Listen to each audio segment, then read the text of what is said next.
Hello guys, bumili tayo sa Shopee ng padding glue. I-unbox natin siya. Check natin siya kung tama yung nabili natin. Ang presyo nito is 114 guys. Ayan, buksan na natin. Yung padding glue, ito yung ginagamit dun sa mga notebook na nilalagyan ng pandikit para di mag-iwa-iwalay. So, yan.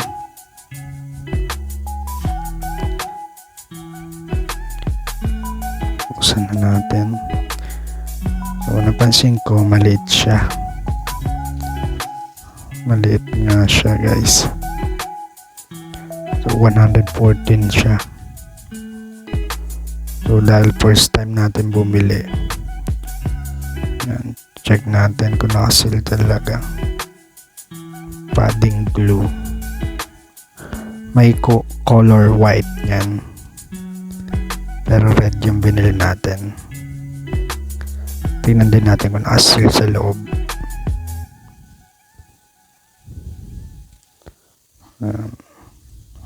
Nakasil nga siya guys.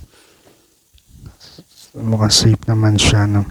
Kaya lang maliit siya. Bibili kayo guys, pwede rin kayong bumili. So simulan muna natin dito sa maliit. Saan lang tayo bumili guys pagka okay na? Pwede na rin. Try natin siya.